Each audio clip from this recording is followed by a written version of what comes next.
welcome We back. are. I know. We just keep doing these.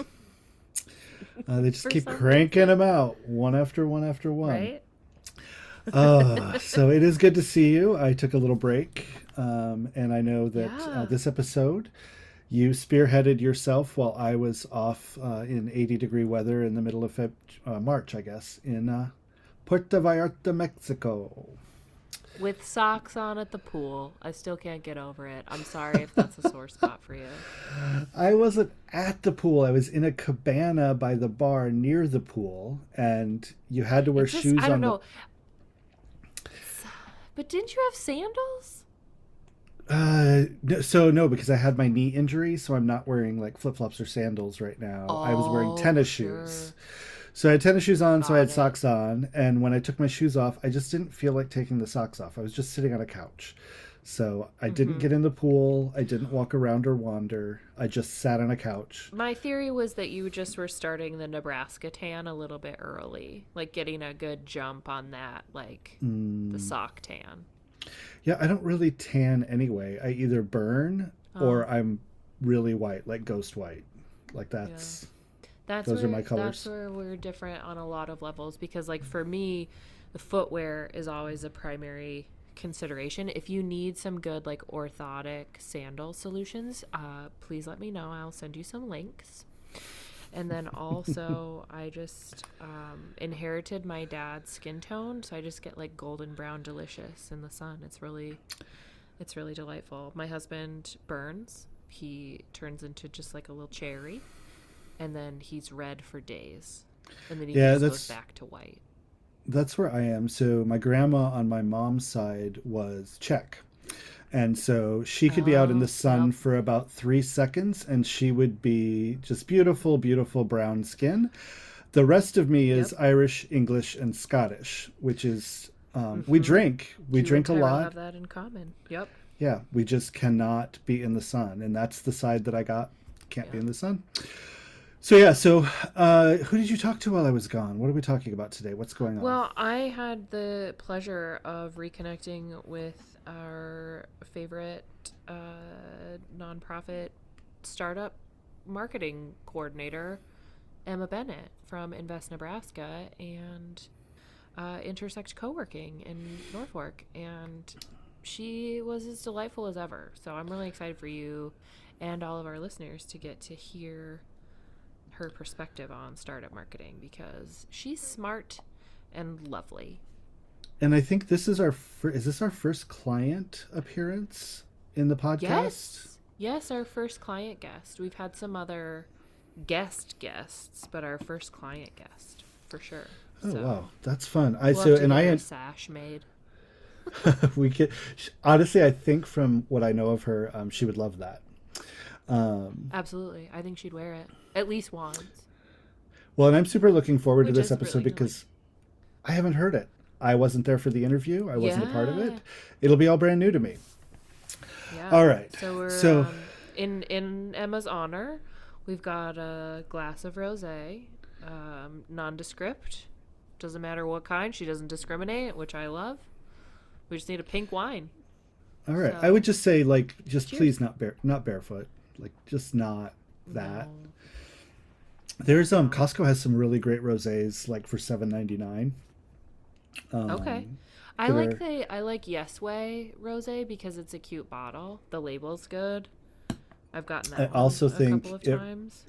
it also kind of rolls off your tongue like Yes Way Yeah, Rosé. it's fun to say. Yes Way It rosé. sounds like a line from Schitt's Creek, actually. Yes Way I Rosé. could not agree. Could not agree more. And also the label is like black and white, so it is very David Rose. It's on brand. Ah, yes. We will not be drinking any of Herbert Linger's Fruit sparkling fruit wine. wines. I know. Oh my gosh. Somewhere I was somewhere My sweet recently. parents, Mm, can I just tell you, my sweet parents, they have like a wine subscription from North Carolina, I think, one of the Carolinas. And mm. every time, like they make some like wacky seasonal stuff. So there was like pumpkin spice wine, and I nearly forbid my parents from. I was like, don't bring that to my house. Like, I don't want that. It sounds terrible. But every time they talk about this winery, that's what I think of. I think of Herbert Linger's fruit wine. So I've never really thought And of they like love the it. So, Carolinas. you know, more power to them. But, I yeah. mean, I've never thought of the Something about Carolinas as there's a like wine area. Like, there's some like specific part of that area that has like good dirt for grapes, I guess. oh, maybe like Or up at the least that's mountains what or they were told something. when they did the winery tour. I don't know. It was enough for them to say they get like 6 bottles of wine sent to their house a month, I think. Okay.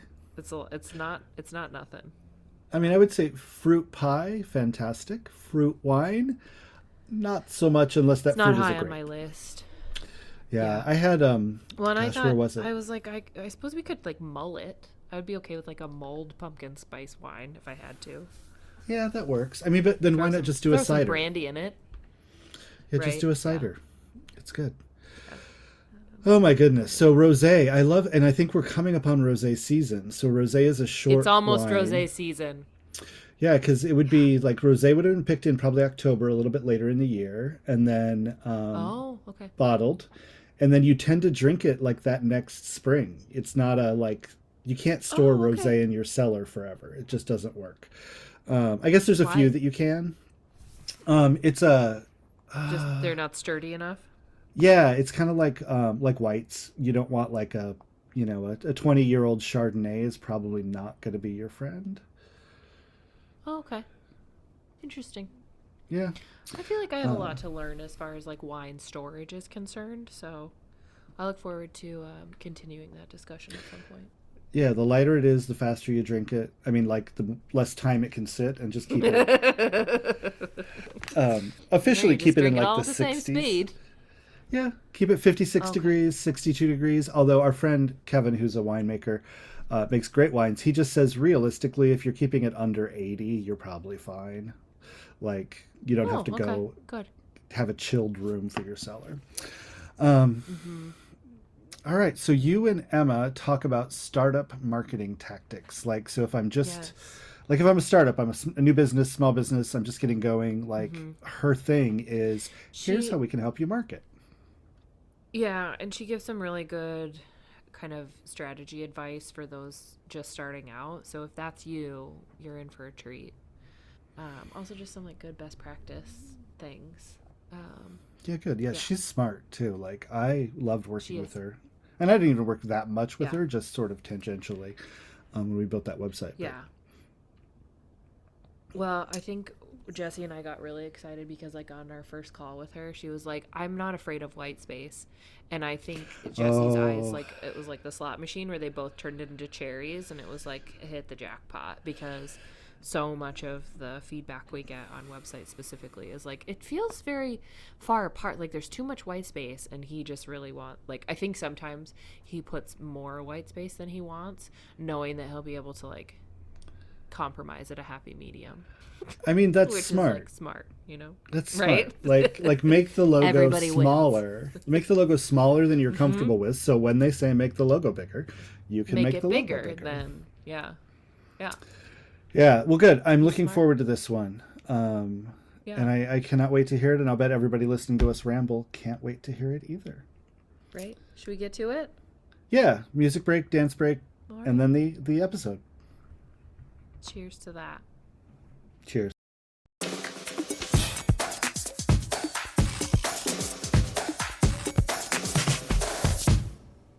All right, we're back with Emma Bennet from Intersect Co-working and Invest Nebraska, and I am so excited. It's nice to see you again. It is. It's been a while, but been I busy, know, but good. right? Yeah, welcome. I was gonna say welcome back, but this is our first like podcast moment. We've worked together previously. We helped Intersect launch a website about a year ago, right? Am I remembering the timeline ish? Yeah, I think so. It Okay. has been about a year now. Yeah, because you've been like up and running in Norfolk for about that. I'm like I have spring of 22 in my head as your like grand opening date. So we signed our lease in spring of 22 and then finished renovations actually in September. Yay. Supply chain. Okay. Okay. Oh gosh, right? Yeah. So I guess I should probably back up for our adoring audience. And do you want to just tell us a little bit about yourself and how you got harangued into an interview with us? Yes. So I'm Emma Bennet. I'm the community development manager for Invest Nebraska is our parent company. And I manage Intersect Co-working and Incubator in Norfolk, Nebraska. So through Invest Nebraska, we're a nonprofit venture development firm. Basically, we manage a state fund of money and reinvest that into Nebraska-based startups. This is like 30,000 foot view, but part of that then is also building the ecosystem of entrepreneurs throughout the state. That's where I come into play. Yes. Invest Nebraska has been part of the Growing Together initiative in Norfolk, and in 2019 is when conversations started for a co-working space, and then it was in October of 21 I got hired to start actually the build out and development of the space, and today here we are. Here you are. How did you get involved with Invest Nebraska?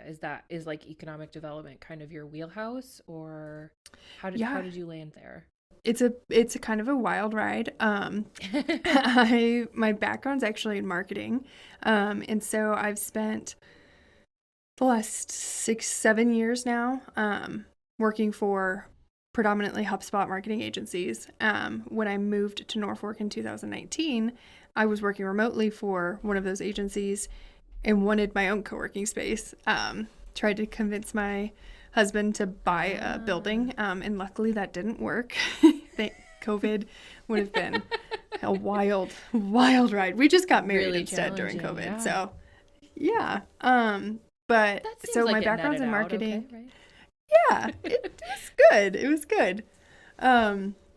So my background's been in marketing, but I was a remote worker. And then I've worked in co-working spaces and was very familiar with them, really liked the idea of it for a quote unquote rural community. But that's how I got connected. I then met Candace Alder. She's actually the lead economic developer for Norfolk, who was involved with everything. And she was like, hey, I think you should be involved in this.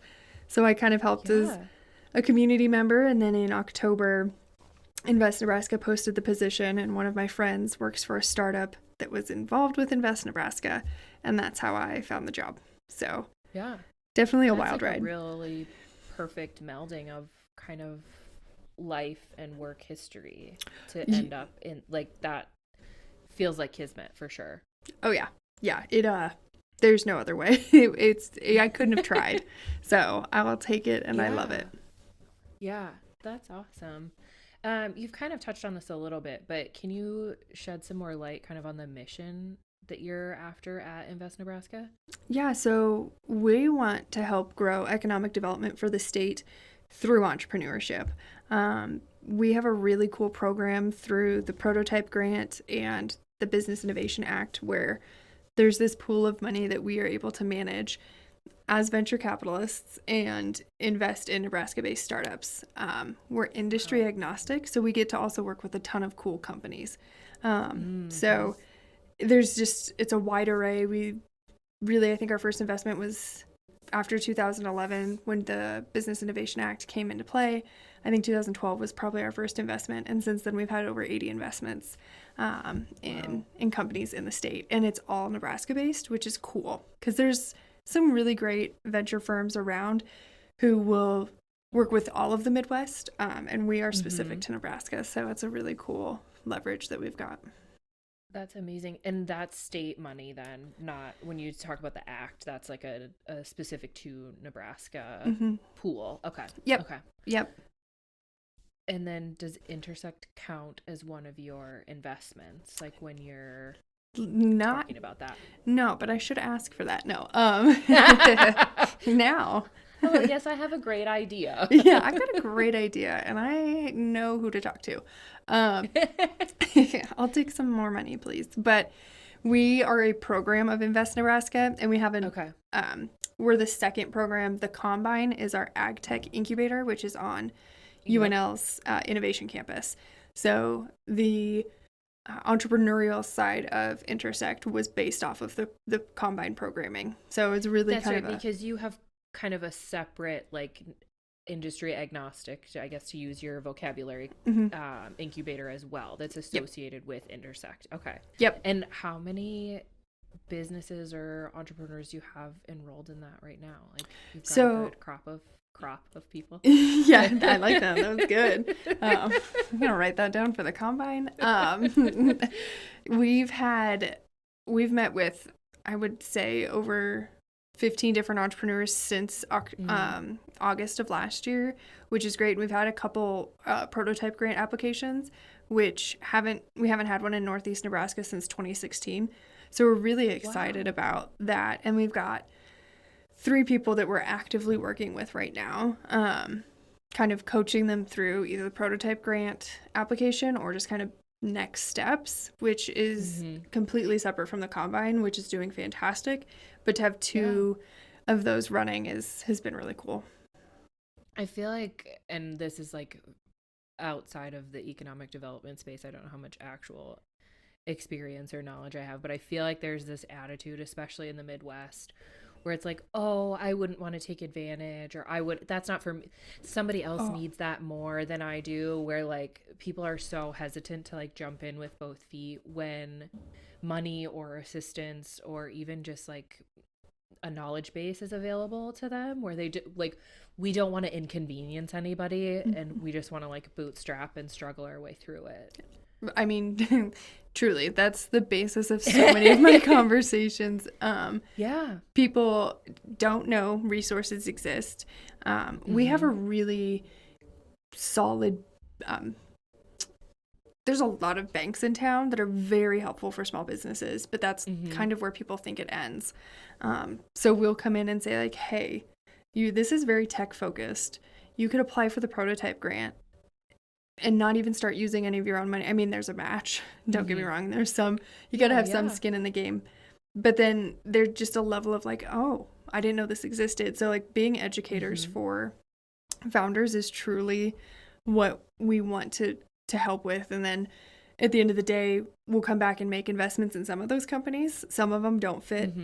Some of them don't need funding. But we're going to talk to more people than we'll ever invest in, but that's okay, because that at least means we're helping. And that's the nature of any business, really. You know, like you're funneling down to a specific set of people. But yeah, just the idea that the visibility is maybe not there, but then even after the visibility is solved, there's still this idea that like, oh no, it wouldn't be, I don't need help, or you don't want to take advantage of people. So I'm curious, like, how often you bump up against that.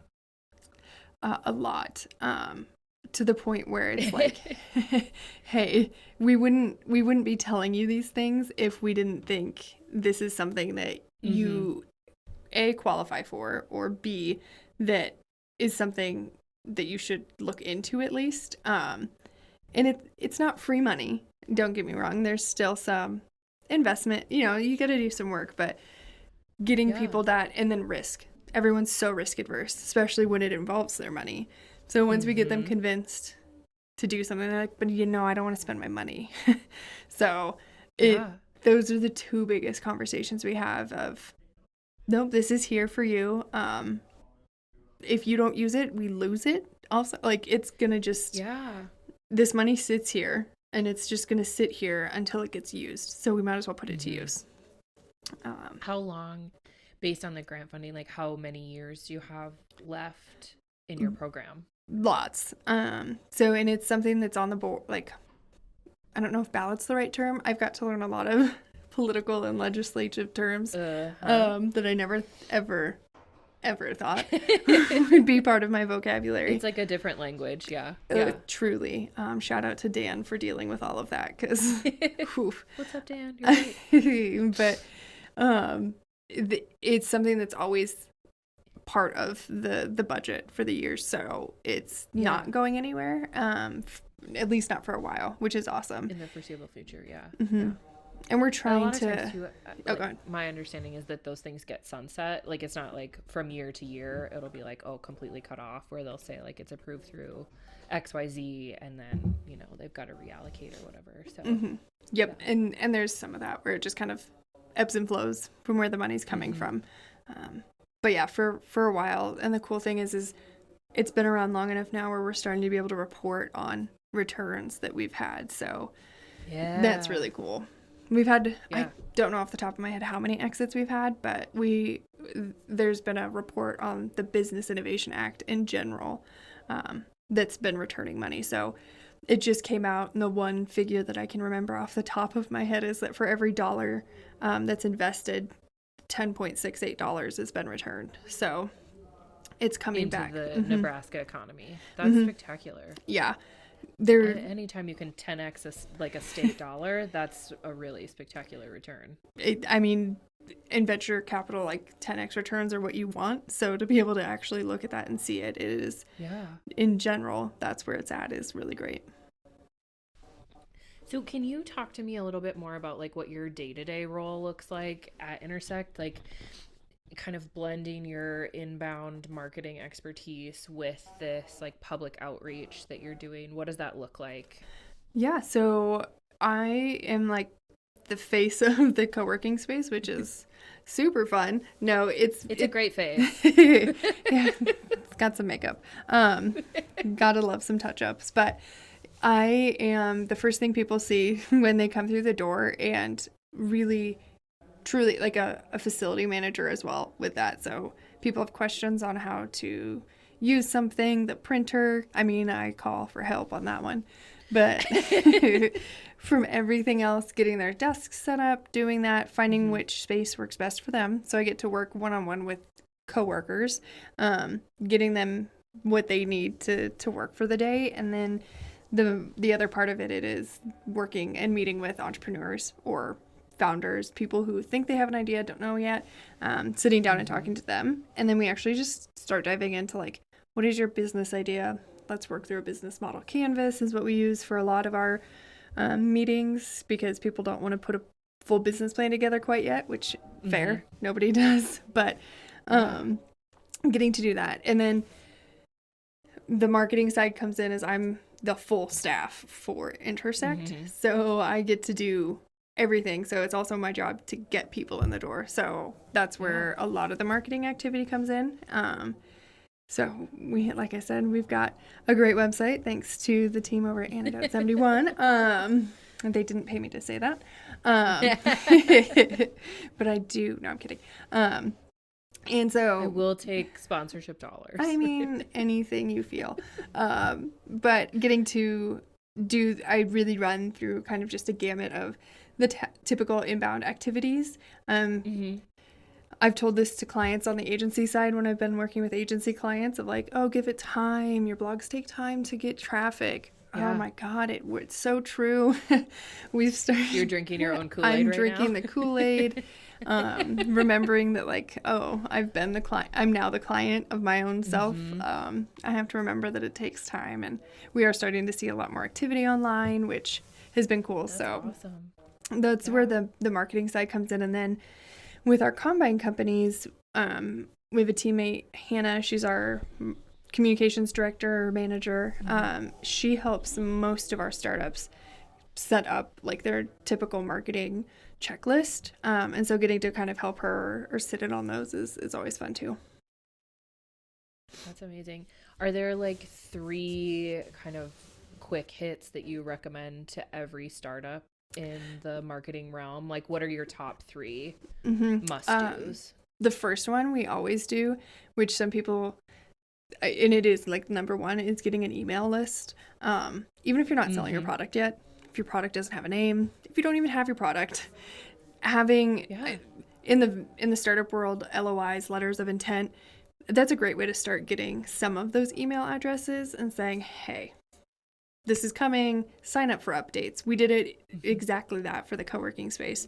But really trying to get people to understand having that email marketing list is a necessity. The next one, which is more of technical housekeeping, is once you have a name, buy your domain and get your social media handles, because there's nothing worse than starting a pitch deck, going to say, hey, we have a name, we have a prototype, now I'm going to go build a website, and you don't have the URL.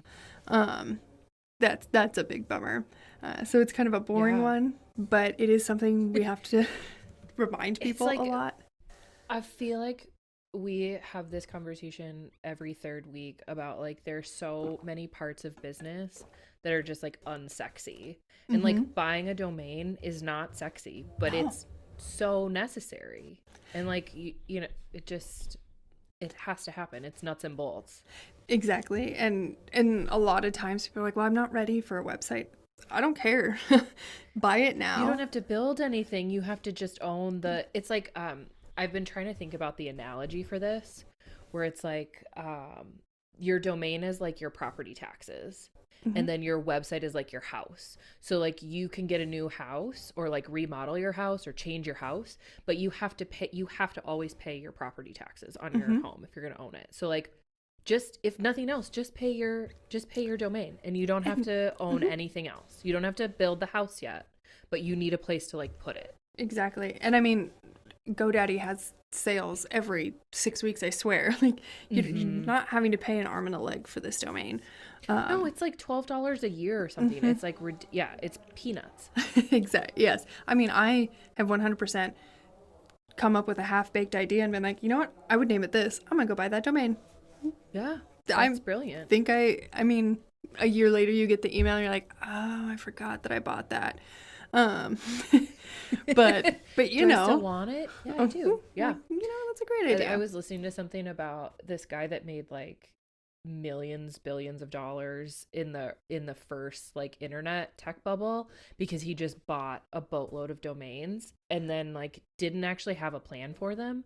But then when people did, he was the guy. Like they'd come and want to buy, like one of them was Match.com or something in that realm, like dating world. And this guy like retired to the Virgin Islands or whatever because he just had oodles and oodles of money from domain buying. I mean, and you can never forget your social media handles because yes. live golf, which is hot topic. But it's hilarious. There's a teenage girl, I think, out there, and her Twitter handle is live golf. Her name's like Olivia or something.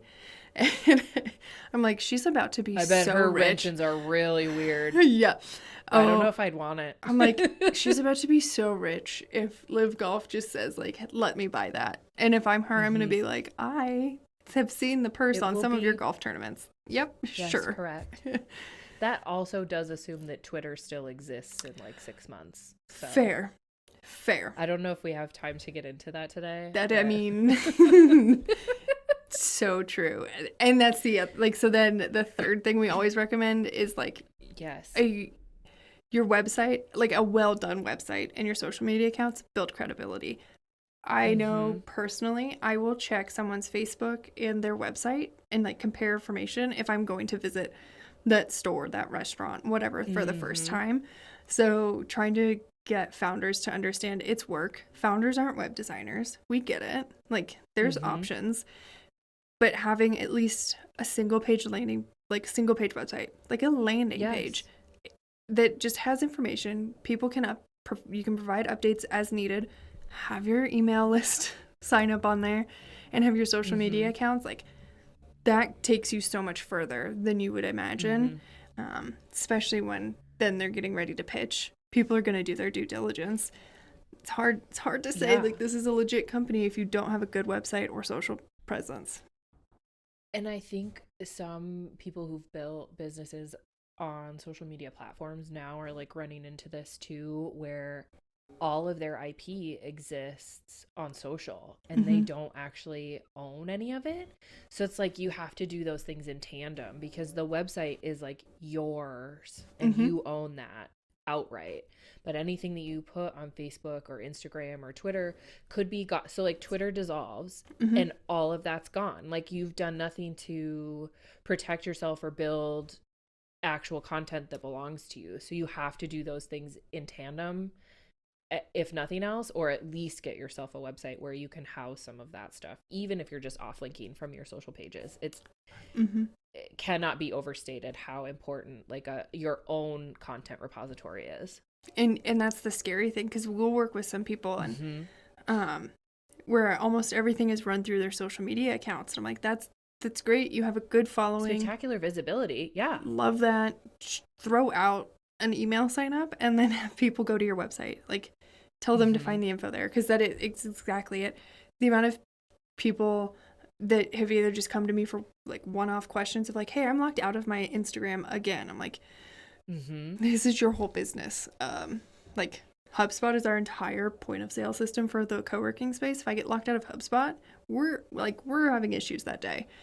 I can't imagine. The difference is HubSpot's customer service is exceptionally responsive, whereas like you just send an email into the great beyond when you're trying to contact a social media company. Like, Godspeed, because you're not going to get a response. I've been trying to troubleshoot some Instagram stuff for the co-working space since like July. No. Oh my God. Oh yeah, I've given up a few times. I'm like, it's not important. I don't care. Like, people can't tag us. I kind of care, but they can tag my account. Just put in our address. That's about it. Like, yeah. And it is, you're just never going to hear back. So yeah, it is, and it seems the pushback we get is people are like, I'm not going to post on social, or I'm not going to post a blog. I don't care. Just having something there is where we really like to start. And like you said, you can link over to it. Not a big deal. It's pretty simple. Yep. But so getting over that hump of like, I'm not a marketer. I don't want to do this. I don't know what I'd put on there. Like, it doesn't matter what you would put. Just remember your customers. Like, at the end of the day, this is something you have to do early on to make sure when you are ready for customers that it's there. Yeah. Yeah. All right. Last question. If you were speaking directly to an entrepreneur or startup CEO, what is the one thing you want them to take away about marketing their company? It feels like those three kind of button this up, but if there's like one exclamation point you can put on it. Ooh. I'm putting her on the spot. It's the hot seat. It is the hot seat. I think, yeah, those three are all together, but it does come to your brand. So like your name and your URL, like, just understand what those are. You have to be comfortable and proud of that. And that's what also is going to drive your passion to continue. Because startups suck. They're hard. There's no, it's, yeah, it is. So you have to have something that you really, really care about. And if you're not confident in the name, if you're not confident in what that brand looks like, telling people to join our email list, it's not gonna go well. Yeah. Trying to find a website or social media accounts that are gonna make it feel better.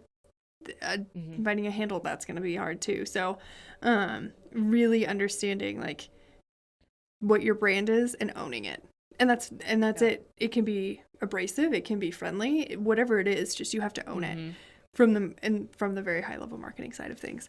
But and maybe with that, like, own your brand, but then don't be afraid to start. You have to start. Everyone starts somewhere. It's not perfect. Yeah. Marie Forleo, one of my fave gal pals to follow.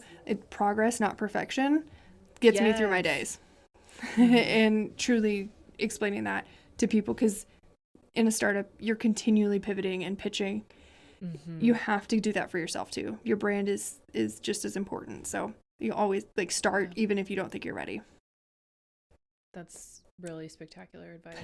I'm going to take that home. There you go. Love it. That's what I'm here for. Emma, thank you so much. This was such a pleasure. Well, thank you for having me. I loved it. It was super fun. Yeah. Awesome.